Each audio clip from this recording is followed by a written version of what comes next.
and author of A Radical History of Britain, Visionaries, Rebels and Revolutionaries. Please welcome Ted Vallance. Thank you very much. I've already given this speech out there to the other 600 Republic supporters, so at least that gives me a dry run. What I was going to say, what I said to them is congratulations to you all for being here. You're part of an over 200 years long tradition, and that is of protesting at Jubilee celebrations. Okay, so the first kind of modern Raw Jubilee celebration goes back to 1809 under George III. This was a Jubilee celebration that was supposed to be a spontaneous demonstration of the nation's love for George III. Whereas it was in fact a Jubilee celebration orchestrated by a sort of late Georgian Gary Barlow character. There was this one woman who wrote about 1,000 letters to local officials, to ministers and so on, saying we've got to have this Jubilee celebration to celebrate George III's 50th year on the throne. Now the reason why this woman started off this letter writing campaign was because there'd been an enormous royal scandal. Prince Frederick's mistress had revealed that he'd been selling royal offices for money. There was also disastrous things going on with the military campaign against Napoleon. The economy was in tatters. There was industrial unrest. In fact, the only people who seemed to be benefiting from this whole situation were the bankers who were financing this war. Does any of this sound familiar to you?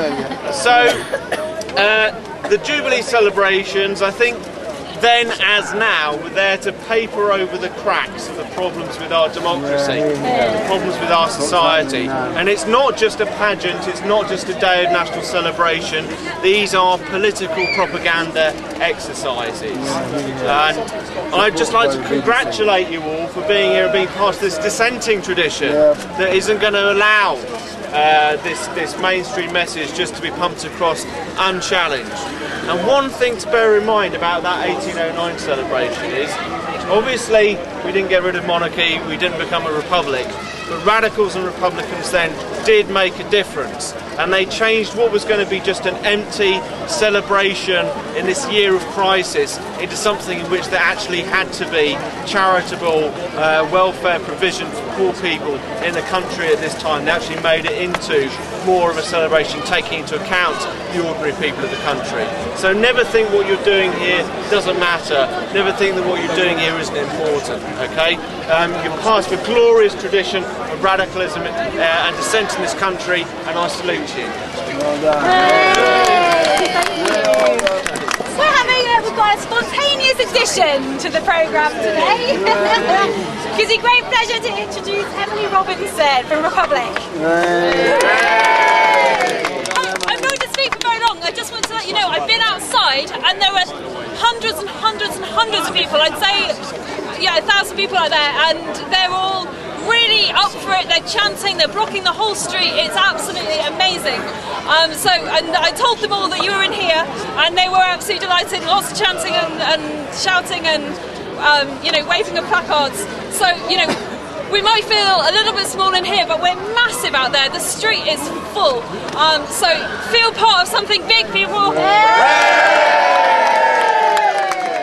Well, she's got another boat now today, but the point is, our head of state is coming down in an hour, so when she gets down here, we want to have a big, vocal, very visible protest, lots of placards, lots of chanting, and lots of excitement. I can tell you, I've just been down to give a speech to the other protest, luckily with the help of a megaphone, which I can't do here, but there's a lot of excitement and enthusiasm down there, but we need to keep people here as well and keep this protest going for the next hour and a half or so, or 2 hours. So keep it up. Very proud of you, very pleased you're down here and staying with us, and we are going to keep on going. We shall not be moved. Make monarchy history, elect a head of state! Make monarchy history, elect a head of state! Make monarchy history, elect a head of state! Make monarchy history, elect a head of state! Democracy, not monarchy! Democracy, not monarchy! Democracy! Democracy, not monarchy! You have now been told that we are trending on Twitter. Of course, we've been told that the Queen uses Twitter. Another lie from the Palace spin office. Of course, it's only her press office to use it. This is the deceit of our palace. Our head of state constantly trying to spin their way into the hearts and minds of the British people. It's not going to work. But through social media and through having a much more powerful message, we're going to win this campaign. Particularly when we're trending on Twitter on the day of the Jubilee. So what do we want? Democracy! When do we want it? Now! So make sure that you're supporting Republic on today. We've also got protests on Tuesday if you're around. 9 o'clock or thereabouts outside St Paul's, and also later in the afternoon outside Whitehall, or in Whitehall. We're going to be protesting on Tuesday again against the monarchy, against the Jubilee, and for a republic. Details are on our website. If you don't know the website, it's on the placard. Don't boo democracy! Don't boo democracy! Don't boo democracy! Don't boo democracy! Don't boo democracy! Don't boo democracy! Don't boo democracy! Stop the reign, Republic now! Stop the reign, Republic now! Stop the reign, Republic now! Stop the reign, Republic now! Stop the reign, Republic now! Stop the reign, Republic now! Stop the reign, Republic now!